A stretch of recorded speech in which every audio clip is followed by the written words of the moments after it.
माझ्या समोर बाळू पडगमचे आणि दिलीप शिंगडे कुस्ती झाली. हां, कधी झाले? ते बाळू पडगम असं चांगलं झालं मग दिलीप सिंग गाडीवाले पाऱ्याचं बापू होते पहिले चिकल व्हायचे मास्तर कुस्त्या लावायचे. सर बाळू पडगम असं कसोट मारायचं जोरात कसोट मारला असता तो असा तो धोबी लागला. बरं. दिलीप सिंग गाडीवाले एका मिनिटात पाडलं बाळू पडगम दिलीप सिंग गाडीवाले. ते अजून डोळ्यापुढे दिसते गोष्ट. अजून जय हिंद. आज आम्ही चिकलठाणे या गावी आलेलो आहे आणि चिकलठाणे या गावी आलो असताना आज आपल्यासमोर असे एक पैलवान आहेत जे पांढरा शर्ट घालून बसलेले आहेत. पण मला एवढंच सांगायचं आहे, पैलवान काय करू शकतो. पैलवान हा राजकारणामध्ये पण जाऊ शकतो, तिथं सुद्धा आपलं अस्तित्व दाखवू शकतो. त्याचबरोबर पैलवान हा कलाकार सुद्धा असू शकतो. कारण मी आता त्यांचा व्हिडिओ बघत होतो, त्यात मला समजलं गाणं सुद्धा म्हणण्याचं काम यांनी केलेलं आहे आणि एक तालीम बांधलेली आहे. जे चिकलठाणे गाव आहे त्या गावामध्ये तालीम बांधलेली आहे आणि आता पैलवानांना प्रशिक्षण देतात आणि त्याचबरोबर हे दिल्लीपर्यंत कुस्त्या खेळायला गेलेले आहेत. त्यामुळं उपमहाराष्ट्र केसरी बाळू पडगम असू द्या, त्याचबरोबर आमचे कोल्हापूरचे गुंडा पाटील, मोहन माळी आणि संदीप राठी यांच्याबरोबर सुद्धा कुस्त्या झालेल्या आहेत, त्यांच्याबरोबर राहिलेले आहेत. म्हणजे नामांकित मल्ल असणारे पैलवान म्हणजे पैलवान दत्ता सरडे यांच्याजवळ आलेला आहे आणि त्यांच्याकडून थोडा कुस्त्या इतिहास आपण जाणून घ्यायचा आहे. नमस्कार सर. नमस्कार. पहिला तुझा परिचय द्या. सर मी एकदम सर्वसामान्य कुटुंबात जन्माला आलेला. आमच्या उजनी ज्यावेळेस उजनीचं धरण झालं 1975-76 बर, त्यावेळेस आमच्या आजोबांना आमच्या तुम्हाला सांगतो वडिलांना 70-80 एकर जमीन होती. बर. 75ला 75-76. बर बर. आणि मग त्यानंतर ज्यावेळेस उजनी धरण झालं अक्षरशः त्यात आमची सगळी जमीन गेली. बापरे. 75 एकर जमीन गेली. सगळी 75-80 एकर आमची सगळी जमीन त्यात गेली. बापरे. बर. मग त्यानंतर हे चिकलठाण गाव उजनी धरणामध्ये 52 गावं गेली. त्यातल्या करमाळा तालुक्यातली जवळजवळ 30 गावं गेली. बर. त्यात आमचं चिकलठाणे गाव. त्याच्यामुळे आता 1 नंबर चिकलठाण आणि 2 नंबर चिकलठाण असे आपापले जिथे जिथे शेती आहे त्याप्रमाणे लोक राहायला गेले. बरोबर. लोक राहायला गेल्यानंतर आम्ही भूमिहीन झालो. बापरे. बर. ज्यावेळेस उजनी धरण झालं 75-76ला त्यावेळेस माझा जन्म झाला. बर बर बर. आम्ही जन्म तुम्हाला सांगतो झाल्यानंतर इथं आल्यानंतर आम्हाला 0 जमीन म्हणजे काही सुद्धा जमीन नव्हती. बापरे. पण आम्ही तुम्हाला सांगतो असं लहानाचं मोठं होत असताना रावसाहेब पाटील आमदार झाले. रावसाहेब पाटील. हां. 1980ची गोष्ट. त्यानंतर हे आमची जुनी तालीम बघा इथं पलीकडे जी एक रूम आहे का नाही त्यांनी ती तालीम आम्हाला दिली त्यावेळी. हां. बर. आमच्या वडिलांना बी नाद एवढा होता, जर त्यांचे दोस्त तुम्हाला सांगतो जे असायचे, मला लहानपणी वडील कुठे बी घेऊन असे जायचे बाजारला वगैरे, ह्याला इथं खायला मिळत नाही मटण म्हणून बाजारात घेऊन जायचे. मला तिथं कुठेतरी खानावळ असायची, त्या खानावळीत मटण खायला न्यायचे मला. आणि त्यावेळेस त्यांचे जे दोस्त होते त्यांना सांगायचे की हा माझा धाकटा मुलगा मी मोठा पैलवान करणार. आज म्हणजे माझ्या वडिलांची जी जिद्द होती ती एवढी वाखाणण्याजोगी होती. आम्ही उजनीत आमची जमीन गेल्यामुळं आम्ही भूमिहीन झालो असताना घरची खायची पंचायत. मग घरची खायची पंचायत असताना पैलवान कसं समजू शकणार. मग तिथं तुम्हाला सांगतो त्यांच्या दोस्ताला सांगायचे की अजून तुम्हाला सांगतो गाडगे, तुम्हाला सांगतो झऱ्याचे बनशाबा गाडगे म्हणून आवाजी दोस्त होते, ती मला अजून सुद्धा ज्यावेळेस गाठ पडत त्यावेळेस सांगायचं तुझा बाप अगोदरच कसं सांगायचं की ह्याला पैलवान करायचंय म्हणून. बरोबर. आणि मग आम्ही लहानाचं मोठं होत असताना रावसाहेब पाटील आमदार झाल्यानंतर ही तालीम दिली सर. आणि मला सांगा जमीन काय दिली का तुम्हाला 75 एकर? आम्हाला जमिनी दिल्या पंढरपूरकडे, इथं नाही दिल्या आम्हाला. आणि त्या पंढरपूरकडे अजून सुद्धा आमच्या लोकांना जमिनी तिथल्या तुम्हाला सांगतो व्यवस्थित त्याचं वाटप झालेलं नाही. तुम्हाला किती 75 एकर म्हणजे 75 एकर मिळाली? नाही. एका खात्याला 4 एकर जमीन. तुमच्या नाव 25 एकर जरी असली तरी 4 एकर जमीन. मग 75 एकराच्या बद्दल तुम्हाला मिळाली किती? मग आमची तीन आमची होती तुम्हाला सांगतो 12 एकर. 12 एकर मिळाली. फक्त 12 एकर. फक्त 12 एकर मिळाली. आणि इथल्या जमिनीचे पैसे 500 रुपये एकराने दिले सर आम्हाला. 500 रुपये एकर? 500 रुपये एकराने. आणि त्या पंढरपूर भागातली लोक अजून सुद्धा त्याचं म्हणजे तुम्हाला भरपूर मोठं हे चाललं. काय माहिती का, एखादा प्रकल्प उभा राहत असताना 4 लोकांचं वाईट होईल, 10 लोकांचं चांगलं होईल, हे तर माझं ठरलेलं असतं. पण त्यात आम्ही बाराटलं गेलो. चलो तुम्ही ते असू दे. मला एक सांगा, कुस्ती क्षेत्रात तुम्ही वळला बरोबर. हो. पण लहान असताना कुस्ती चालला तुमच्या वडिलांच्याकडून मिळाली. मग वडील पैलवान होते का? वडील पैलवान असं म्हणजे एवढी ते चांगले नव्हते, होते, पण त्यांना नाद होता. मग बरोबर. त्यांना वाटायचं आपलं काहीतरी आपण राहते, कारण आमचे आजोबा आमचे वडील लहान असताना वाढले होते. त्याच्यामुळे त्यांचं काय नीट म्हणजे ही झालं नाही, पण त्यांना वाटलं आपला मुलगा पैलवान झालाच पाहिजे. बरोबर. मग आम्ही तुम्हाला सांगतो, ह्या तालमीत खेळत असताना व्यवसाय पाटलांनी आम्हाला तालीम दिली. सर केळी त्यावेळेस अशी कधीतरी विकायला यायची. मग जर ती केळी घेतली तर केळ सोलायचं, अगोदर साल्ट खायचं आणि मग आतलं केळ खायचं, अशी परिस्थिती होती. मग त्यानंतर असं थोडं मोठं होत गेल्यानंतर वडिलांना वाटलं आता एक म्हैस घेऊ. काय एक म्हैस घेऊ. एक म्हैस घेतली. तिच्यावर कसं तरी चालत तिथं कुस्ती खेळ, तिथं कुस्ती खेळ, सगळ्यांना वाटायला तिथंच व्यायाम करतो. सर आम्ही चिकलठाण 1 नंबरला शाळा, आमची चिकलठाण 1 नंबरला इथलं 6 किलोमीटर आम्ही चालत जायचो रोज. आणि 5 वाजता शाळा सुटल्यानंतर दुसऱ्याच्या एखाद्याच्या सायकलला पिशवी अडकवायची आणि तिला असं ढकलत आणायचं, म्हणजे व्यायाम बी झाला पाहिजे. मग शिक्षण किती झालं तुमचं? मी 8वी पास, 9वी नापास. बास केलं. म्हणजे आता नवीन नापास व्यक्तिमत्व आहे. नवीन नापास आहे मी सर, पण काय माहिती का, फिरलो मी, लोक जाणत गेलो. रावापाशी जाण्याचा कधी आला? मग इथं कुस्ती खेळत असताना 3 महिन्यासाठी सर गेलो मी. पैसे तेवढे होते. रावापा किती महिने राहायचं? 3 महिने. पैसेच होते 2 का 3 हजार आणि खर्च यायचा तिथं 800-900 रुपये. 1991-92ला 800-900 रुपये. 3 महिने राहायचं. त्या हिशोबाने पैसे घेऊन गेलो. घरचं म्हशीचं काय तूप होतं, आईला वाटायचं खर्च तिथला कमी यावा. शेंगदाणं हितनं गहू भांडायचे, त्याचा तुम्हाला सांगतो गरा काढून हितनंच मला देत होती ती. तिकाट हितनंच द्यायची. अंडी काय होती ती हितनंच द्यायची. असं म्हणजे ती जर आज दिवस आठवलं तर असं अंगावर काढायचं. म्हणजे एवढं त्या माऊलीने आज ती म्हणजे राहिली नाही जगात, पण तिने माझ्यासाठी एवढं म्हणजे हे केलं. आणि एवढं म्हणजे काही नसताना सुद्धा वडिलांनी तालमीत लावण्याचं धाडस केलं. तीच माझा खरा पॉईंट, तिथंच माझ्या जीवनाचा परिणाम झाला. बरं, मला एक सांगा, 3 महिने रावसाहेबांजवळ गेला.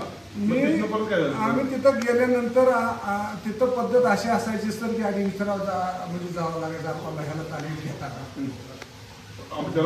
हो, रावप्पा कडक होते. रावप्पाचं कडक म्हणजे तुम्हाला सांगतो, रावप्पानी ह्या ग्रामीण भागातली कुस्ती ज्यावेळेस तिला असं म्हणजे संपते का काय, अशा वेळेस त्या माणसाने सोलापूर जिल्ह्यातली कुस्ती जिवंत राखण्याचं काम केलं सर. हो, त्यावेळेस कल्पना बी करू शकत नाही तुम्ही की एखाद्या खेडेगावात 100 पोरं राहू शकतात म्हणून. भानगड. आणि एवढीशा छोट्याच्या गावात महाकेसरी होणं सोपं नाही सर. मला एक सांगा, छोटा रावसाहेब मगर हे रावप्पांचाच पट्टा? रावप्पांचाच पट्टा ना छोटा रावसाहेब. तुम्ही खेळताना वगैरे बघितले? अहो काय तुम्हाला सांगतो, आम्ही तिथे गेल्यानंतर सर रावप्पाने आम्हाला असं, आम्ही 2 जण गेलो. आमच्या गावातला दुसरा एक तुकाराम नियमाने म्हणून तुम्हाला सांगतो होता माझा दोस्त, मला तिने सुद्धा आधार दिला भरपूर. मग ती म्हणायचा जमीन नाही म्हणून सांग नको आपल्याला, दायकर आहे म्हणून सांग. जमीन नव्हती, पण खरं काय लपले का कधी सर. त्याला वाटायचं जर जमीन कमी म्हणाव तर रावप्पा म्हणून जा घाला. बरोबर, कारण घरची परिस्थिती चांगली, काय करायची तर आपण. बरोबर. पण गेल्या आम्ही असं गेल्यानंतर मी असं बसलो होतो. आम्हाला आत तालमीत काही येऊन गेलं नाही, बाहेरच असं कोपऱ्यात बसवलं. आता रावप्पा आले, नेहरू, लुंगी घातलेली, डोक्याला टापर आणि हा अशी कुऱ्हाड होती खांद्यावर.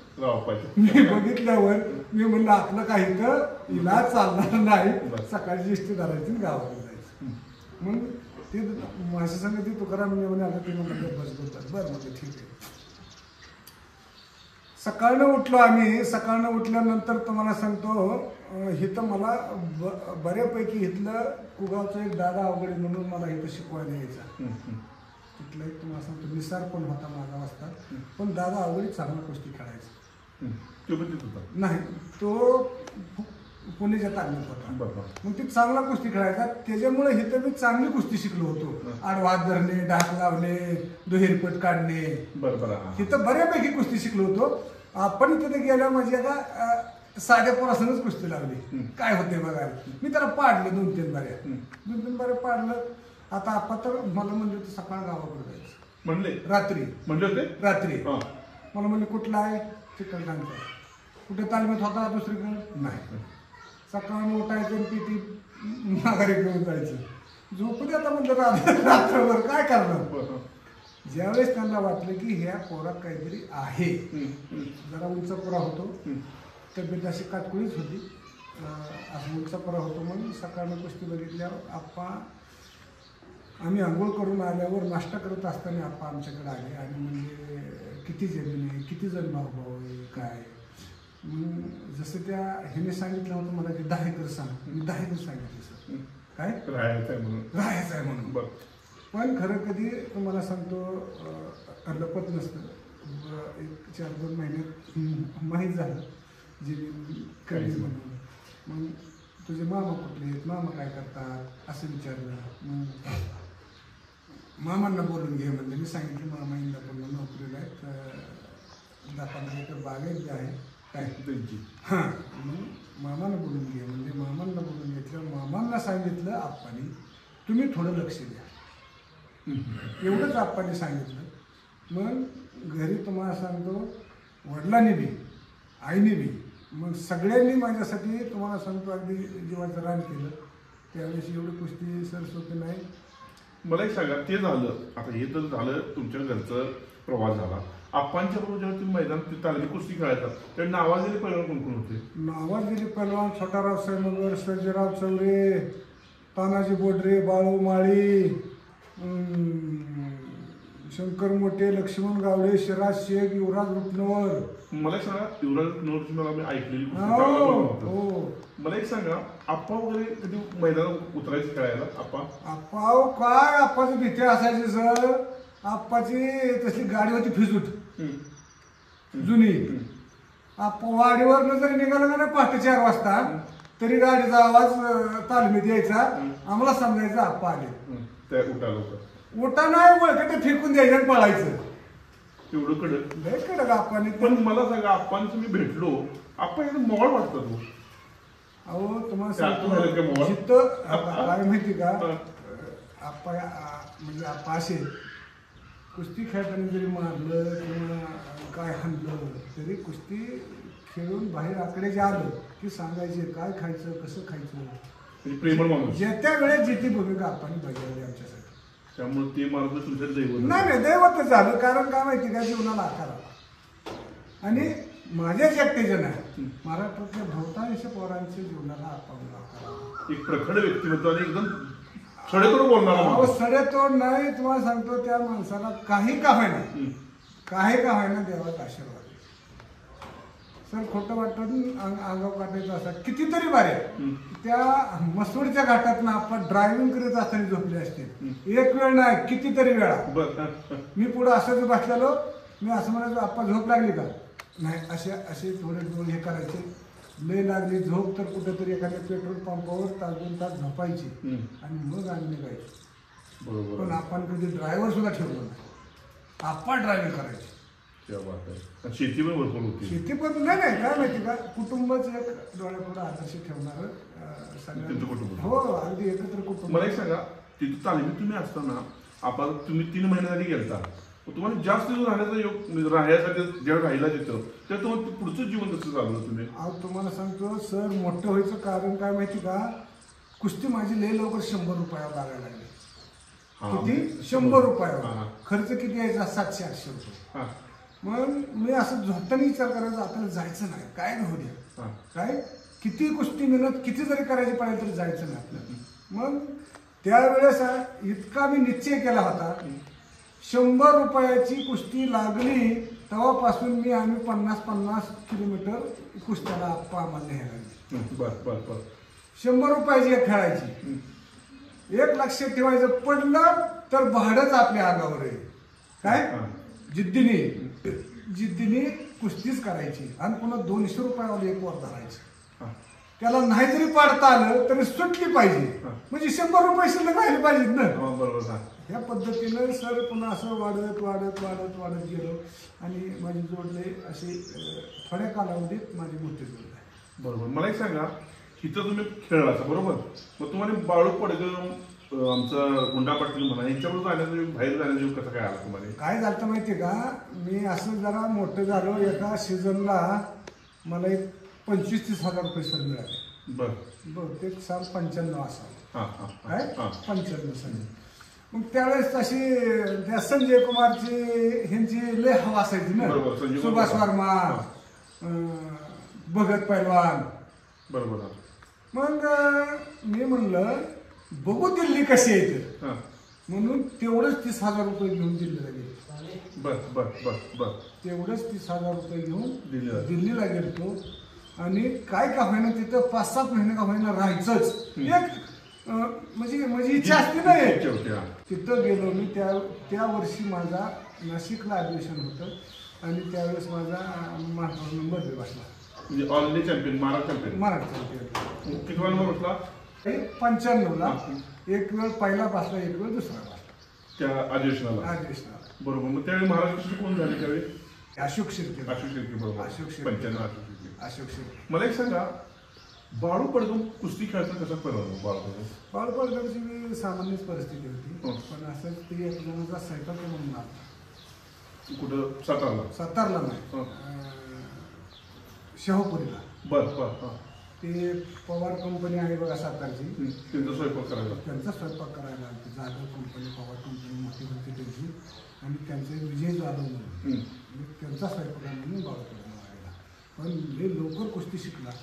माझ्या समोर बाळू पडगमची आणि दिलीप शिंगडाची कुस्ती झाली. कशी झाली? ते बाळू पडगम असं चांगलं झालं. दिलीप सिंग गाडीवाले पाऱ्याचं बापू होते, पहिले चिकल व्हायचे मस्त कुस्त्या लावायची. सर बाळू पडगम असं कसोट मारायचं, कसोट मारला असा तो असा तो धोबी लावला दिलीप सिंग गाडीवाले. एका मिनिटात पाडलं बाळू पडगम दिलीप सिंग गाडीवाले. ते अजून डोळ्यापुढे दिसते गोष्ट, अजून दिसते. दिलीप सिंग गाडीवाला त्यावेळेस एक नामांकित पैलवान. दिलीप सिंग गाडीवाला म्हणजे कुस्तीतला जादूगारच असा पैलवान. जसं सावरड्याप्पाला कुस्तीतला जादूगार म्हणायचं का नाही, तसं तुम्हाला सांगतो दिलीप सिंग गाडीवाला कुस्तीचा जादूगारच. एवढा जवळ गावाची साखळी करायचं, ही नाही की ती नाही की ती नाही, पडस तर बंदच करत नव्हता. नुसतं डाव एवढा चांगला बोला. आता काय राहिले सर या कुस्त्यात, काय म्हणजे काय माहिती का, नको वाटतं पण आता झाले काय माहिती का, माणसं मोठी झाली. पहिलं गाव सगळ्या कुस्त्या म्हणजे 10-20 रुपये, 100-200 रुपये काढून कुस्त्या भरवायचं. आता माझ्या पैसे झालेत. माझा वाढदिवस म्हणलं मी 10 लाख रुपये घालतोय. कुस्ती कुणाची घ्यायची विसरणार, कुस्ती कुणाची घ्यायची विसरणार माणूस. त्याच्यामुळं असं कुस्तीला रंग राहिला. मला एक सांगा, बाळू पडगमची तुम्ही वारण्याची कुस्ती बघितलेली का? हो, मटपतीची. कशी चालते कुस्ती? काय मी पण प्रत्यक्षदर्शी आहे. प्रत्यक्षदर्शी आहे. काय मटपती तसा ह्यांच्यापेक्षा चांगला पैलवान होता, कर्नाटकचा. कर्नाटक केसरी होता. पण बाळू पडगम ही बारक्यातनं मोठी झाली होती. आणि कुस्तीचा नेमच आहे, रावप्पा सांगायचं बारक्याचं मोठं आणि मोठ्याचं खोटं. रावप्पा नेहमी सांगायचे बारक्याचं मोठं आणि मोठ्याचं खोटं. रावप्पाने एक वेळ त्याला मारलं ना मटपतीला. म्हणजे लोकांना अशी शंका झाली काय झालं काय. पण बाळू पडगमने तिथं कुस्तीच केली तर मटपतीला पाडलंच. हो. आणि त्या कुस्तीला सारंग सरच पंच होते आणि बाळू पडगमचा हातवर सारंग सरांनीच केला. सारंग सरांनीच केला. मला एक सांगा, तुम्हाला कोणाकोणाबरोबर खेळायचा योग मिळाला, कुस्ती खेळायचा योग म्हणजे मोठ्या पैलवानामध्ये? आता तुम्हाला सांगतो, मी जर म्हणलं तर मी असा मोहम्मदला एकदा पाडलं अंधेरीला. असा मुंबईला असा बाबा तो कुठला महाराष्ट्रीयन होता? मराठीलाच होता पण चांगला पलवान हा. होता आपल्यातलं म्हणजे आमच्याच जोडीत हा. पण थोडं कसं दांडगा होता. बर. आणि दिल्लीच्या पैलवाना कोणाला पाडण्याची योगाला साहेब म्हणे? मी एक लाला म्हणून आलता तुम्हाला सांगतो दिल्लीवाला चांगला होता. हं. मी लाला पैलवानला बी पाडला आठपाडी हा. आणि संदीप राठी म्हणून फेमस होता त्यावेळेचा चांगला पैलवान. आपल्या महाराष्ट्रात कोणालाच ऐकलं नाही. मी बघा शेवटी काय माहिती का कुस्ती अल्ला मेहरबान तो गादा पैलवान हा. काय बर तसं माझी अजून तुम्ही सांगतो राठीची जोड माझ्यापेक्षा मोठी होती. बर बर बर पण मला ती घावला माझ्या डावात. बर. मी 2-3 मिनिटात त्याला पाडलं होतं. तुमचा डाव कोणता असायचा त्यावेळी? मी फेमस मी एकच्यात बी टाकायचो झोळी बांधायचो हप्त भरून पाडायचो असं तुम्हाला मोडून जरा जान होते अंगात हा. काय हप्त भरून बी पाडायचो मी. बर बर. अमृता भोसले अमृता भोसलेवर माझी कुस्ती झाली तर भवानीनगरला हा हा काय हा. परत खासबाग मैदानात एक बार झाली. बर गुंडा पाटील बरोबर झाली. बर. हा गुंडा पाटील वगैरे चांगली चांगली, चांगली. बरं. आणि मला एक सांगा महाराष्ट्र केसरी झालेल्या पैलवानाबरोबर आपण झाली का तुमची कुस्ती? मुन्नालाल शेख माझी 4 बाऱ्या कुस्ती झाली सर. मुन्नालाल 6 शेख? बाऱ्या मुन्नालाल शेख? हो मुन्नालाल शेख वर 6 बाऱ्या कुस्ती या झाली. कसा निकाल काही होऊ दे, हा. म्हणजे पाडू दे किंवा पडू दे, तो भाग नाही. मला ज्या बघा माझी कुस्ती 5-6 वेळा झाली मी त्याला 2दा पाळलं पण त्यांनी मला 4 वेळा पाळला असं. पण कुस्ती आमची व्हायची. मुन्नालाल शेख मुन्नालाल शेख. मुन्नालाल शेख चांगला पैलवान. चांगला पलवान गरीब ना म्हणजे अजून बी गरीब म्हणजे परिस्थिती शेवटी बघा ते मग- जवळच आहे. मग अप्पालाल शेख कसे पैलवान होते हो सर? अप्पालाल शेख तुम्हाला सांगतो अप्पालाल शेख एकदम एकदम नम्र पैलवान. अप्पालाल एक सांगतो किस्सा आम्ही छोटा असताना इस्लामपूर वरगावला आम्ही कुस्त्याला गेलो. हा हा छोट्या रावसाहेबाची अप्पालालची कुस्ती लागली सर. हा बर. हा म्हणजे त्यावेळेस असा छोटा रावसाहेब बी मोठा होता पण अप्पालाल असं छोट्यातनं मोठा व्हायला लागला. हा हा मग रावपाने कुस्ती लावली. हम्म. कुस्ती लावल्यानंतर कुस्ती बराच वेळ झाली पण अप्पालालने रावसाहेब छोट्या रावसाहेब मनातला पाळला महाराष्ट्र केसरी. महाराष्ट्र. त्याने महाराष्ट्र केसरी होता. हो. 88 महाराष्ट्र केसरी. आणि बघा विशेष आदर किती अप्पालाल कपडे घालून आल्यानंतर छोट्या रावसाहेब नानाच्या पाया पडला. कोणाच्या? छोट्या रावसाहेब नानाच्या म्हणजे त्यांना पाडलं होतं. अप्पालाल शेख येऊन छोट्या रावसाहेबच्या पाया पडला. इतका आदर त्यावेळेस स्वतः पैलवान की बाबा मी पाडले तुम्हाला पण तुम्ही माझ्यापेक्षा मोठे. ही नम्रता आत्ताच्या पैलवानामध्ये पण असणं गरजेचं आहे. जरी तुम्ही पडला तरी एकमेकांचा द्वेष करण्यापेक्षा एकमेकांचा आदर करा म्हणजे एकमेकांचे मित्र होत राहशील. त्याला मी मला एक सांगा बेशक गुंडा पाटला संग कुस्ती झाली असेल, बाळू पडगम संघ तुमची कुस्ती झाली, परत अमृता भोसले संघ झाली, भरपूर पैलवान झाल्या, पाडलं पडले सगळं काय झालं. तुमची आताची जी मैत्री आहे तुमच्यामध्ये असं काही रागद्वेष आहे का? हो सर काय आता सांगायचे आता काय झालं ह्या मोबाईलमुळे चर्चा संपल्या. चर्चा संपल्यामुळे प्रेम संपलं. काय जे माणसाला पहिलं दुःख होतं ते दुःख राहिलं नाही सध्या. प्रेम राहिलं नाही. आता जर आमच्या गाठी पडल्या का नाही असं म्हणजे वाटतच नाही आम्ही की एवढ्या दिवसांनी भेटतोय. असं एकदम प्रेम रोज भेटतोय का काय असं असंच आणि कधी कुणी काही असं काय नाही एकमेकांच्या प्रत्येक सणा. आणि ही का नाही आमच्यापर्यंतची का नाही पैलवानकी म्हणजे तिथून मोबाईलचं युग सुरू झालं असलं वगैरे जरा थोडी जरा मोठी झाली त्यांना बी थोडं मोबाईलचं युग सापडलं. पण तुम्हाला सांगतो आमच्यापर्यंतच बिगर मोबाईलचं युग. मला सांगा धनाजी पडतरे वगैरे यांची कुस्ती बघण्याची मध्ये अहो धनाजी पडतरे सिंग माझी एक बार धनाजी पडतरे असं मी आलो गेलो एक बार धनाजी पडतरेच्या गावाजवळ राजापूरला आम्ही कुस्तीला गेलो. तिथले लोक आले म्हणजे धनाजीवर खेळाय कोण आहे का आपण असं बघितलं माझ्याकडे. त्यावर मी म्हणजे खेळतो की मी खेळतो म्हटल्यावर धनाजीला फिरवीत आणलं.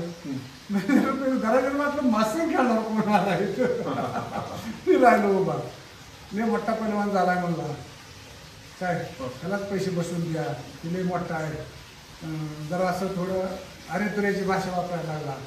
म्हणला दादा पाडून पैसे घेऊन जा ना असं अरे तुरे का बोलतो अरे भाषा का बोलतो नाही लय मोठा झाला म्हणला. हा तसं काय नाही पण आज ते काय राहिलेलं ना अजून मी आमचा फोन होतो नाही नाही खेळला नाही नाही खेळला? बार कदाचित बारका म्हणून खेळला नसेल किंवा काय पण पण खेळला नाही. बरोबर. मला एक सांगा, तुमच्याकडे जे खाणं होतं का नाही, ते खाणं कसं होतं तुमचं? दूध आणि आता जर तूप सारखं म्हणलं तर हरकत नाही. हां, त्यामुळे काय हां. अंडी आता तुम्हाला सांगतो कुठं राहिले देशी काय राहिले का? नाही. हा? कोंबड्या देशी राहिल्यात का? बोकडाला सुद्धा इंजेक्शन देतात वजन वाढायची. हा त्याच्यामुळे हे जे काही तुमची इम्युनिटी पॉवर आहे कसदार आणून नाही आहे ना. पण त्यावेळी कसं होतं तुझं खाणं काय होतं? तुम्ही किती किती दूध प्यायचा, काय आम्ही करायचं 2 लिटर दूध लागायचं आम्हाला दिवसाला? आणि बदामाची खायची परिस्थिती नव्हती सर. आम्ही सरबत प्यायचो आणि सकाळनं थंडाईच्या जागेवर चिक्की प्यायचो, गहू भिजू घालायचं आणि ती सकाळनं वाटायचं आणि त्यात दूध घालून ती प्यायचं आणि संध्याकाळी सरबत प्यायचा. जेव्हा कुस्तीतनं असं संपत आलो पुन्हा 100 बदामाची खाणं आहे, पण ज्या वेळेस खरी पाहिजे होती त्यावेळेस मिळाली नाही सर. अजून मी थोडी प्रगती केली असते. बरोबर. मला एक सांगा, दंडबैठकी जेव्हा तुम्ही काढायचे की नाही, व्यायाम करायचं, तेव्हा तुम्ही जास्तीत जास्त दंडबैठकी किती काढल्या होत्या? मी सर एक 500-700 सपाटी मारायचो. 1000 बैठका बैठक मारायचो. जोर लय मारायचो होतो मी. जोर करायचो 50 वेळा. रस्सा हा रस्सा मी 50 वेळा करायचो. गणित असायची पकडत तुमची मेहनत रावसाहेब बाप्पांनी चांगली नॅशनल प्लेअरचे महाराष्ट्राला जेव्हा तुम्ही गेला, महाराष्ट्रात प्राईज जिंकून आला तुम्ही, त्यावेळी तुम्हाला काय म्हणजे गावात आलेला सत्कार सन्मान? तुम्हाला सांगतो त्यावेळेची परिस्थिती अशी होती सर, फोन वगैरे काही नव्हतं. महागाई आल्यावर्षी तर लोकांना समजायचं ना. आता फोनवरच सांगते की नंबर आला की गावात बॅनर चालू होते, लगेच चालू होते ना. ते हिथं आल्यावर माझा तुम्हाला सांगतो त्यावेळेस माझा नंबर आला. त्यावेळेस दिगंबर बागल आमदार होते. त्यांनी मला आदिनाथ कारखान्यातर्फे एक तालुक्यातला चांगला पैलवान म्हणून 5,000 रुपये चालू केले. इतका जो असं महिन्याला 5,000. बर 95 साली 96 साली बर महिन्याला 5,000 रुपये चालू केले. त्यात तुम्हाला खुला घालून हो. तुम्ही तिथून कारखान्यात नोकरीला होता का? नाही. एक मानधन म्हणून चालू केलं. बर. त्यांना वाटलं तालुक्यातला चांगला पैलवान आहे, चांगला कुस्ती खेळतोय. बाहेर त्यांना बी सांगायचं ना की बाबा तुमच्या तालुक्यातला दत्ता सरडे आहे काय. म्हणजे त्यांनी बघितलेल्या कुस्ती. बरं. मला एक सांगा, तुम्हाला श्रावण बाळ म्हणून ओळखलं जातं मीडियावरती वगैरे आहे तुमच्या, त्याचं कारण काय थोडं शॉर्ट मध्ये सांगा. सर काय माहिती का, आत्ताच्या युगाला जर सांगायचं म्हणलं तर नाही, 60 वर्षाच्या पुढच्या माणसाला घरी चहा झाला का विचारायची पंचायत. बरोबर आता आहे. बरोबर आहे. म्हणजे सत्य परिस्थिती सांगतो. इतकं असं बेकार परिस्थिती वाटते की एक लक्षात येत नाही त्यांचे बी की आपल्याला बी त्या जागेवर जायचंय. बरोबर. शेवटी ही परंपरा आहे ना. आपण पण म्हातारे होणार आहे. मग मी काय माझं पेपरला यावं किंवा सोशल मीडियावर यावं की कलियुगातला श्रावण ह्यासाठी केलं नाही सर. अहो ती आपलं देणं आहे. बर. त्याच्यातनं मुक्तच व्हावं लागेल आपल्याला मुक्त झालं नाही तर आपल्याला सुद्धा माफ करणार नाही. कदाचित देव तुम्हाला एक वेळेस माफ करून मग तुमचं कर्म कधी माफ करणार नाही. बरोबर. तुम्ही काय आईसाठी काय केलं? सर माझ्या आईला मेंदूचा आजार झाला होता. Brain tumour. हां. तर त्यांचं जे ट्रीटमेंट होतं ते मला सांगतो वळसंकर करत होतं. बरोबर. वळसंकरकडे गेल्यानंतर वळसंकर म्हणजे ही जास्त दिवसाची तुमची सोबती नाही. मग त्यांनी गोळ्या दिल्या, ट्रीटमेंट दिलं. मी तिच्याकडून एवढा व्यायाम करून घेतला. ज्यावेळेस 6 महिन्यांनी गेलो त्या वळसंकराकडे अजून म्हणजे चांगलीच आहे तुम्हाला सांगतो वळसंकर. त्यांनी सांगितलं अशी जर मुलं आईबापाच्या पोटाला आली तर कुठल्याच आईबापा आजारी पडणार नाही. पुन्हा माझी आई तिथनं पुढे 4 वर्ष वाचली. 6 महिन्यासाठी सांगितलं होतं. मी तिच्यासाठी सकाळी रोज 1 तास द्यायचो. आणायचं, फिरवायचं. ते काय आयुर्वेदिक औषध असेल, मध असेल, कधी कशाचा पाला असेल, कधी चहा असेल कसला, माझ्याकडे इतक्या माझ्याकडे सर्व वनस्पती, कसलीही वनस्पती माझ्याकडे. मी युट्यूबला बघायचो, कोणाला विचारायचो काय झाल्यावर काय होते, काय झालं. मी सगळं तिला रोज करायचो. तिचं ती मालिश करायचो, तिच्याकडून व्यायाम करून घ्यायचो. मग ही सहज असं बसल्यावर मला वाटलं ही टाकू सोशल मीडियाला. तेव्हा ती पत्रकारांनी दखल घेतली होती. आणि त्याच काळात माझ्या वडिलांना सुद्धा तुम्हाला सांगतो टीबीचा रोग झाला. तुम्हाला सांगतो इतके वडील खचले. आत्ता माझ्या वडिलाचं वजन 65-66 आहे, 30 किलो झालं होतं. असं मी म्हणजे बाळ शेवटच्या घेतल्यावर क्षणाला, हा. बाळ घेतल्यावर मी असं घेऊन जायचो. मी सांगितलं होतं लाजायचं नाही, काय नाही, संडासले मी जाग्यावर करायची, मी काढतो आबा. त्यांना वाटायचं मेलेलं बरं, पण मला वाटायचं ही कधीतरी मरणार आहे ती, पण एकदा आईबाप गेले की आसरा गेला. अजून पण मला वाटतं की महाराष्ट्रातल्या किंवा कुठल्याच पृथ्वीवरच्या कुठल्याच मुलाने आईबापाला दूर नाही केलं पाहिजे. मग तुम्हाला श्रावण बाळ म्हणून ही कलियुगाचा श्रावण बाळ म्हणून कलियुगातला श्रावण बाळ म्हणून सोशल मीडियावर झालं. हं. कुस्ती तुम्हाला सांगतो खेळत असताना त्यांनी जे काय माझ्यासाठी कष्ट झेललं होतं मी ते डोळ्याने बघितलं होतं. आणि मीच बघितलं असं नाही, प्रत्येक मुलगा बघतोच ना, काय कोणाला कळत नाही असं नाही का, सगळ्यांना कळतं. पण जरा स्त्रियां जरा थोडं लग्न झालं की बायका काय ॲडजस्टमेंट करून घेत नाही त्या. मग त्याला थोडं बायकोचं ऐकू, म्हणजे आईचं ऐकू. आईला वाटतं बाबा तुझं बायकोचं चांगलं चाललं पाहिजे, असू दे थोडं मीच बाजूला, पण असं नसलं पाहिजे.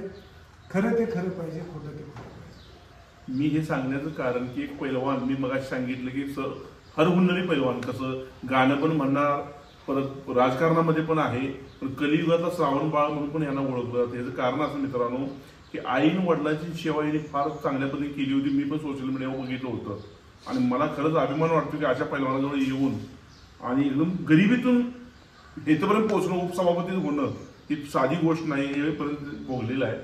त्याचबरोबर मला एक सांगा, आता जी नवीन पिढी आहे त्या नवीन पिढीने काय संदेश दिली आहे, पैलवानाला काय संदेश दिली? आता काय माहिती कसं, पहिली 2, 3, 4, 5 मुलं असायची. होय. काय होय. आता एक मुलगा, होय. त्याला काय काय शिकवणार तुम्ही? तरी पण पैलवानाला काय संदेश दिली? मग आज तुम्हाला सांगतो, पैलवान जर ज्या पैलवानाला म्हणजे चांगलं राहायचंय, चांगलं व्यवस्थित जीवन जगायचंय, त्यांनी कुस्ती मेहनतच केली पाहिजे. सर कुस्ती मेहनत करू वाटना म्हणून हे औषध गोळ्या आमच्या सुद्धा तालुक्याची 17-10 मुलं गेली. होय सर. एकुलती एक असणारी हो औषध म्हणजे डोपिंगमुळे. आणि ते अशी सांगायचं म्हणजे जर एखाद्याचा मुलगा वारला तर ती त्याला म्हणता बी ना की माझ्या मुलाने औषध घेतले, एवढी सुद्धा परिस्थिती झाली औषध. आणि ह्याच्याकडे शासनाचं झिरो लक्ष हो. अहो ही टर्माइन ती आहे ना, टर्मिन का काय टर्माइन, खेडे गावात सर्वसामान्य सुद्धा मुलं घ्यायला लागल्या. बरोबर. पैलवान तर घ्यायला लागल्यात, पण एक नशा म्हणून सर्वसामान्य सुद्धा मुलं घ्यायला लागल्या सरी. आणि ही भविष्य काळात काय, भविष्य काळात एवढं पिढीला घातक ठरत काय, भविष्य काळात कितीतरी आईबापांची मुलं त्यांच्या डोळ्यात पुढे मेल्याशिवाय राहणार नाही. ही जर थांबलं नाही तर ही फार फार मोठी गोष्ट आहे.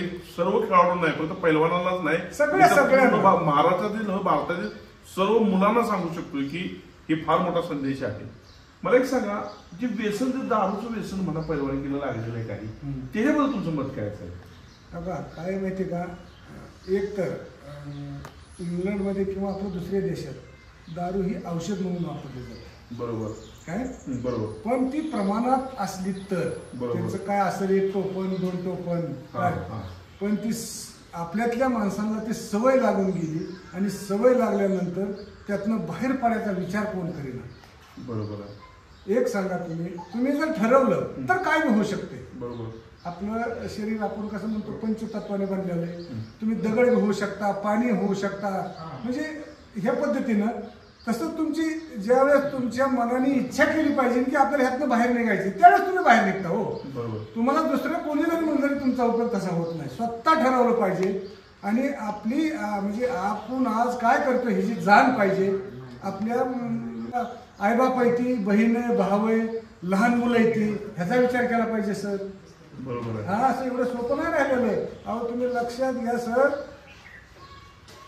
ज्याच्या दारात माणूस असतो का नाही, म्हणजे बाप नावाचा, त्याच्या घराकडे सहजासहजी कोण बघत नाही सर. ह्या पिढीने विचार केला पाहिजे. ठीक आहे यार, ते मग तुम्हाला तुला मारायचं ठीक आहे ना, पण ह्यांचं काय मागल्या पुढल्यांचं. बरोबर. म्हातारी आई बाप आहे ती, 2 लहान लहान बारकी मुलं आहे ती, बायको आहे, ह्याचं काय. बरोबर आहे. त्यामुळं व्यसनाधीनतेपासून लांब राहिलं पाहिजे. मला एक सांगा, कुस्तीमध्ये थोडंसं नुरा कुस्ती हा एक प्रकार आहे, त्याच्याबद्दल तुमचं मत काय? सर कळस या लागले हा? कुस्ती का नाही माणसांचं बघण्याचा दृष्टिकोन कुस्ती. मला एक सांगा, तुम्ही आता मैदानात जाताय बरोबर, होय. तुम्हाला नुरा कुस्ती आहे हे कळतं का हो? अहो सर काय सांगायचं, आणि ही पुकारणारी ही आहेत का नाही सर, अहो काय कुणी शिपाशी दिले की त्याच उदो करते ती पैलवान असू नसू, जी काय खरी पैलवान आहेत का नाही ती सर ह्याच्यातनं अशी बाजूला पडल्या. बरोबर. आता आम्ही समजा मी पैलवान केवढा झालो ही महत्वाचं नाही, पण कुस्तीतलं बारकाव मला सगळं कळालं. बरोबर की कुस्ती नुराय का काटाय का ही कळायला लागली काय, पण कुस्ती तुम्ही घेतली, तुम्ही खर्च केलाय. हा मग तुम्ही काय बोलणार आहे, तुम्ही आता बघणार नाही. आज मग त्या दिवशी असलम काजनीची कोल्हापुरात सांगितलं का नाही, ही प्रथा जर बंद झाली तर कुस्ती टिकत. बरोबर आहे. नाही तर ही कुस्ती लोप पावल्याशिवाय राहणार नाही, आणि एकदा जर लोप पावली तर पुन्हा उदयाला येणार, ह्याला लई दिवस लागतात सर. म्हणजे नुराज कुस्ती थांबवायसाठी कशा पद्धतीने मैदान घ्यावं, तुमचं काय मत आहे? हा सर, ही प्रश्न एक नंबर विचारला. माझं म्हणणं काय माहिती का, प्रत्येक तालुक्यात हा 10-20 जुन्या पालवण्याची टीम असावी. कुठल्या जरी गावात कुस्त्या असल्या तरी त्यांनीच कुस्त्या लावायच्या. बरोबर. आणि ते पण मैदानातच लावायच्या. मैदानातच लावायच्या. गावातल्यांनी फक्त पैसे द्यायचं, गावातल्यांनी सांगायचं आमच्या पैसे ₹1,00,000, 1.5 लाख एवढ्यात कुस्त्या भागवायच्या. बरोबर. काय त्या पद्धतीने हवा प्रत्येक गावातच काय एवढे पैसे जमत नाही, तर जी काय वाढदिवसाच्या कुस्त्या घेते त्याला ₹10-5 जास्त कमी माणूस करू शकतं. पण गावात बरोबर जी काय पहिले जुने पैलवान आहेत का नाही, काटा कुस्ती खेळलेले, त्यांची टीम करायची 10-11 जणांची आहे. बरोबर. समजा एका दिवशी जर 4 गावच्या कुस्त्या असतील तर 2-2 पोरं तिकडे लावा. पण कुस्त्या पैलवान जुन्याच पैलवाननी कुस्त्या लावायच्या. म्हणजे नुरा कुस्तीला आळा बसेल. म्हणून रावाप्पाजी आता काय होतं माहिती का, फक्त रावाप्पाचं असं जरा बोलणं होतं, लोकांना वाटतं लय बोलत्यात काय, कदाचित होत बी असेल लय, पण ती खरं असतं. कदाचित होत बी असेल लय, ती खरं असतं. 80-200 रुपये देते ती की कुठला महान भारत केसरी, कशाचा कुठला कसलं बी केसरी काढले, कसलं बी केसरी नाही उपयोग नाही. त्यामुळं फार मोठी गोष्ट जे सांगता आहेत त्याचा मूल्यांकन करणं हे निवेदकांचं सुद्धा काम आहे. त्यामध्ये मी सुद्धा येतोय. आमचं सुद्धा काम आहे की एखादा चांगला व्यक्ती बघणं, त्याची मुलाखत घेणं, हे सुद्धा आमचं काम आहे. 100 काय माहिती का सर, तरच ही कुस्ती टिकल. आणि तुम्ही आम्ही सगळ्यांनी ह्यासाठी झटलं पाहिजे. एकट्या माणसाचं काम नाही राहिलेलं आता. कारण जी नुरा कुस्ती चालली का नाही, ह्याला एजंट आहेत मध्ये. अहो ती एजंट चांगल्या पैलवानापेक्षा जास्त पैसे मिळवायला लागली. एजंट चांगल्या पैलवानापेक्षा. आणि आज खरंच बरं का, मला वाटतं जी मोठी गॅम जी आहे का ना वरची, त्या सगळ्यांनी कुस्ती सर्जन केली पाहिजे. बरोबर. नाही तर सगळ्या महाराष्ट्राने विचार केला पाहिजे, ह्यांच्या कुस्त्या कुणीच घ्यायच्या नाही. कारण बऱ्यापैकी काय व्हायला लागलं त्यात, तुमचं काय मत आहे? ह्या मोठी पोरं ह्या कुस्त्या घडायला लागल्या. बरोबर. असलम काजींचं मत सुद्धा हेच आहे. अहो एकदम परफेक्ट मत. ती सुद्धा नाव सांगणार म्हणजे सांगू शकला नाही की कुणी कुणी वास केली पाहिजे. सगळ्यांना माहिती, तुम्हाला माहिती, मला माहिती काय. मग असलमनी नाव सांगितलं तर असलमला पुन्हा अजून म्हणली असती काय राव असता आता आमचं काय खापा लागा, ₹10-5 मिळतात. तर पण ₹10-5 मिळवलं तुम्ही. जिथं सोन्याचं दुकान जिथं होतं तुमचं, त्या दुकानात तुम्ही आज गावड्या घेऊन बसलाय. शहाणी काय लागला, शहाणी काय लागलाय तुम्ही. जिथं सोनं होतं तिथं शहाणी काय लागलाय. ही इतकी तुम्हाला सांगतो शकांतिका ह्यांचीच. ह्यांना काय वाटतं माहिती का, कोण पाललं पडलं बघतंय. अहो पण तसं नाही. शेवटी तुम्ही पैसे कसं कमवले ते जै जाणार नाहीत हे लक्षात ठेवा. फार मोठा संदेश आहे. मी आतापर्यंत भरपूर मुलाखती घेतल्या, त्यामध्ये मला प्रखड मुलाखत वाटते. एक राव आप्पांची मुलाखत सुद्धा प्रकट झाली त्यांच्या वास्तवाची, आणि त्यांच्या चेहरीची सुद्धा मुलाखत प्रकट वाटते. खरंच सांगतो हा फार मोठा संदेश आहे. याच्यावर चिंतन होणं गरजेचं आहे पैलवानकीला. खास कर काळीबा लागण्याची शक्यता तर वाढली. खालच्या पोराला संधी नाही 1 नंबरला कुस्ती खेळायचं. बरोबर आहे. आज जी पोर आहेत का नाही 2 नंबरची टीम एवढी चांगली सर, इतकी सुंदर पोर आहे ती तुम्हाला सांगतो 10-15. पण ही ज्या मोठ्यांची नावं झालेत का नाही, कुणाची कुस्ती, अमक्याची कुस्ती, कुणाची कुस्ती, मग ह्या बारक्या पोराला कधी संधी मिळणार ना. ती मिळणारच नाही. मिळणारच नाही सर. ही काय जायच्या मैदानात कुस्त्या होत्या. हो. आणि मग जर समजा मी काटा कुस्ती घेतोय, माझ्या गावाला यायचंच नाही, कुस्ती द्यायची नाही, एका मैदानाने काय झालं का त्यांचं. पण महाराष्ट्राने प्रत्येक महाराष्ट्रातल्या प्रत्येक खेड्यातल्या लोकांनी विचार केला पाहिजे. आणि काटा कुस्ती घेतली. काटाच कुस्ती घेतली. अहो ही 2 महिने कुस्ती खेळायची नाही सर. बरं. मला एक सांगा, आता हा झाला तुझा पूर्ण कुस्तीचा इतिहास, नोरा कुस्तीबद्दल तुम्ही बोलला. मला शिक्षणाबद्दल तुम्हाला विचारायचं, तुमचं शिक्षण कमी झालं, तुम्हाला नोकरीचा योग आला का? सर मी त्यावेळेस 8वी पासला भरती होती. बरं, मग तुम्हाला संधी आली का? हो. मिलिटरी वृत्तीला बोललेलं. अहो मिलिटरी सोडा, आम्ही दिल्लीला जायच्या अगोदर आम्ही ह्याला गेलतो पंजाबला, जलंधरला. मग तिथं वस्ताद करतार सिंग पहिलवान. हो, करतार सिंग पहिलवान नावच दिलं पहिलवान. करतार सिंग. मग करतार सिंगला वाटायचं ही मुलगा चांगला पहिलवान आहे, ही मुलगा चांगला होईल. आणि तिथे 1 महिना राहिलो होतो सर. महिन्यात मला 10 दिवस स्वतः करतार सिंग कुस्ती शिकवली. बरं. आणि मग सगळ्याच्या व्यतिरिक्त मला बोलून त्यांनी सांगितलं होतं, तुला पैलवान बी करतो पोलीस बी करतो, कारण ते स्वतः एसपी होती. बरोबर. मग त्यांना पोलीस करायला काय अडचण नव्हती ना. मग ते म्हणले तुला पोलीस बी करतो आणि पैलवान बी करतो. पण अक्षरशः तिथं आम्ही असं बघत असताना आपल्या तिथं पोलिसांच्या हातात काठी असायची आणि तिथं गनमिशनी असायची, बंदूक असायची. बरोबर. गनमिशनीच बंदूक नाही सर, गनमिशनी. आम्हाला वाटलं का आमच्याकडे काठी येते, इकडं गनमिशनी येत्या. मग मागणं सांगणारा प्रत्येकाच्या जीवनात यशस्वी होणाऱ्या माणसाच्या जीवनात एक पाठराखा चांगला पाहिजे. खरं सांगणार काय त्यातली त्यात बापच असला तर कारण बाप कधीच असं फसू शकत नाही मुलाला. काय पण एखादा माणूस विश्वासाचा असा पाहिजे. मला जर सांगितलं असतं का नाही कधीतरी मरायचं असतं त्यावेळेस मला वाटलं अरे किती लांब आपलं गाव, कुठं होतं काय. मग मी त्यांना काहीच सांगितलं नाही काय. आम्ही असं न सांगता म्हणजे आम्ही निघून आलो. परत दिल्लीत राहिलो होतो. दिल्लीत आलेले आम्हाला तुम्हाला सांगतो हनुमान, आपले गुरु हनुमान वाजतात का नाही, त्यावेळेस 94-95 वय होतं. 4 वाजता उठून व्यायाम करायचे. आम्हाला ते लस्सी का नाही असे पाजायचे, हे मराठो इधर आओ पिओ लस्सी, जबरदस्तीने पाजायचे. गुरु हनुमानचा आशीर्वाद 100% आहे. मला सांगा, सतपालला कुस्ती वगैरे खेळायला बघितली का तुम्ही? नाही म्हणजे तिथं मैदानात वगैरे बघितलं का दिल्लीत? नाही, त्यांनी त्यावेळेस त्यांचा स्वतःचा आकडा काढला होता ना. मग त्यांना बघण्याचा योग आला. यायची किती अहो यायची की गुरु हनुमानचे हातपाय दाबायचे. सतपाल मग हो का पट्टा किती जरी मोठा झाला तरी वस्तादपेक्षा होऊ शकत नाही काय. बरोबर. पट्टा किती म्हणजे बापाला मुलगा किंवा जातं ते लहानच ना. तसं त्या आणि कुस्ती क्षेत्रात तर एवढं या, दुसऱ्या क्षेत्रात कदाचित माणसाला वाटेल, समजा राजकारण क्षेत्र आहे त्यात पट्टा नाही मोठा झाला पाहिजे वाटेल कदाचित, पण कुस्तीत वाटते पट्टा मोठा पाहिजे. शिक्षकाला तुम्हाला सांगतो विद्यार्थी मोठा वाटणारच किंवा मग तसं का नाही येऊन हातपाय दाबायचं. बरोबर. मला एक सांगा, आता तुम्हाला मी हा एक प्रश्न विचारतो की सतपाल ज्यावेळी ते म्हणजे गुरूंच्या बद्दल एवढं हे करायचं, आताच्या मुलांनी गुरूंच्या बद्दल असा आदर करणं तुम्ही बघताय का? आताची मुलं आहेत का त्या पद्धतीचं? आता अहो आता भानगडच अशी झाली, 2 महिन्याला एक वस्ताद व्हायला लागला सर, 2-2 महिन्याला एक तालमी बदलायला लागली.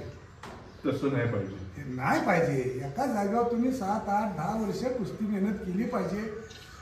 एका जाग्यावर तुम्हाला सांगतो राहिलं तर ते प्रत्येक आखाड्यात कुस्ती मेहनत वेगळी आहे. कुठं सकाळ पकडी त्या, कुठं संध्याकाळी पकडी त्या, कुठं नुसती रनिंगच आहे, कुठं नुसती सपाटीच आहे, कुठं नुसती पीटीच आहे, असं आहे. मग ज्या काय असतं माहिती का, कुणाच्या पायात ताकद असते, कुणाच्या हातात असते, कुणाच्या मानत असते, कुणाच्या कंबरत असते काय. त्याला ते लहानपणापासून ज्याला तुम्ही बळ देता त्यात बळ राहते ना. बरोबर. तसं मग दुसऱ्याला बळ दिले तसं होत नाही. तुम्ही पूर्ण तुमची तालीम जी आहे, मैदानी कुस्ती जी आहे, तुम्ही रावसाहेब बाप्पाच्या तालमीच केलं. हा, रावसाहेब बाप्पाच्या तालमीत तुम्हाला पहिला ते शेवट तिथंच झालं शेवट. तिथनं बाहेर आला तुम्ही? तिथनं आम्ही तुम्हाला सांगतो. आता मला तुम्ही राजकारणात मला जरा सांगा, तुम्ही राजकारणात कुठेपर्यंत पोहोचला काय? सर तसं का नाही, राजकारणात माझ्या बापाचा बी काही वारसा नाही. काय तुम्ही कसे पोहोचला? मी तुम्हाला सांगतो, कुस्ती सुटल्यानंतर आबाचा दोस्त मी. कोण आबा? नारायण आबा पाटील. चांगले पैलवान जुने, म्हणजे रावसाहेब मगर ह्याच्या काळातले. बरं. लय चांगले पैलवान. अगदी तुम्हाला सांगतो, बालारपी सिंग त्यांची तासभर कुस्ती सर. नारायण पाटलांची हो पार्क स्टेडियमला नावाची कुस्ती ऐकलेलं आहे आमदार नारायण पाटील आमदार नारायण पाटील ते तुमचे मित्र एकदम आम्ही एकदम असे का नाही आमची फॅमिली मेंबर बर बर बर काय म्हणजे आता सांगायचं म्हणलं तर कुस्ती क्षेत्रात जातपात अजिबात चालत नाही नाही नाही नाही हे ज्या तांब्याने तुम्ही दूध पितात त्याच तांब्याने मी दूध पितो बरोबर आहे काय पण राजकारणात आले हे जाणवायला लागलं पण दुसऱ्या माणसांना वाटायचं आणि हे असं आहे ही बी एवढा पैलवान आहे तिथं जाऊन बसतो हे करतो पण सर इतका इमानदार आणि इतका तुम्हाला सांगतो सच्चा मित्र भेटला परीस आहे का नाही मला माहित नाही परीस काय का माहित नाही पण तुमच्या जीवनात एखादा जी चांगला माणूस येतो काय ती परिसा एवढं तुमचं काम करतो तसं आम्ही जवळजवळ 17-18 वर्ष झालं रोज एकत्र आहे सर आणि मग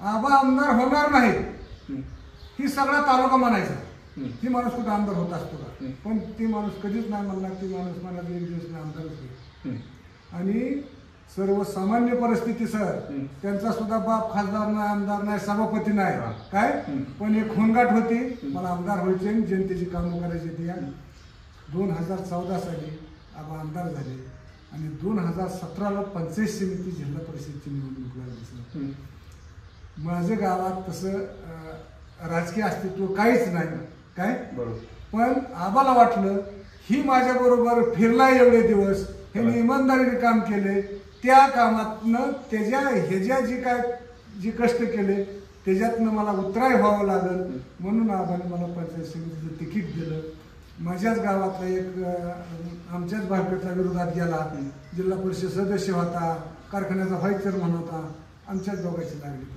परत काय काय झालं अहो सर 2 लाख रुपयात निवडून आलो सर मी फुकट अजून सुद्धा माणसं मला चहाचे सुद्धा पैसे देऊन देत नाही सर जे घनातली माणसं आहेत का नाही आबाचं चांगलं तुम्हाला सांगतो वर्चस्व होतं आबाच्या वर्चस्वाला मी अजिबात तडा जाऊन दिला नाही मी सुद्धा तेवढंच काम केलं सर चांगलं सर्वसामान्यासाठी तिथं झटलो मी कारण झटल्याशिवाय मी त्यांच्यातनं उत्तरायच होऊ शकत नव्हतो कुठल्या माणसांनी 25-30 लाख रुपये घालवले तरी सुद्धा मी 400 मतांनी निवडून आलो कुणालाच वाटत नव्हतं की मी निवडून येईल काय पण निवडून आलो आणि काम मी त्या पद्धतीने केलं सर आई वडिलांसाठी एक संधी देते आपण पैलवानी काय करावं आई वडिलांसाठी आई वडिलांची सेवा करण्यासाठी सर तुम्हाला सांगता म्हणजे इतरांनी बी केलंच पाहिजे पण एक पैलवानासाठी देतो म्हणजे पैलवानीला काळेमा लागू नये म्हणजे दुसऱ्या आईबापांना वाटू नये की पोरं सांभाळली तर म्हणजे ह्यांना जर पैलवान केलं तर ही सांभाळणार नाही असा तरी कमीत कमी पैलवानला कोणतरी संदेश झाला बरोबर काय दुसऱ्या माणसांना वाटलं पाहिजे आपलं सुद्धा पोरगं पैलवान करा म्हणजे संभळीर चांगलं सगळ्यांनी सांभाळलं पाहिजे म्हणजे कुस्ती क्षेत्रातला पैलवान म्हणून मला सांगावं वाटतं की कुठल्याच पैलवानाने आई वडिलांना सांभाळत पाहिजे चांगल्या पद्धतीने फार मोठा संदेश आज नामांकित पैलवान दत्ता सरडे यांनी दिलेला आहे मला महाराष्ट्रवासियांना सांगायचं की ही मुलाखत बघितल्यावर तुम्हाला खरंच ऊर्जा मिळेल एक राजकीय नेतृत्व असलेला त्याचबरोबर गरिबीतून दिवस काढलेला परत कुस्तीमध्ये एक चांगलं नामांकित नाव कमवलेला मोठमोठ्या मल्लांच्या कुस्त्या खेळलेला असा पैलवान म्हणजे पैलवान दत्ता सरडे यांच्याजवळ आलो आणि तुमच्याजवळ येत असताना मला फार मोठी ऊर्जा मिळाली मी एवढंच बोलून थांबतो नमस्कार साहेब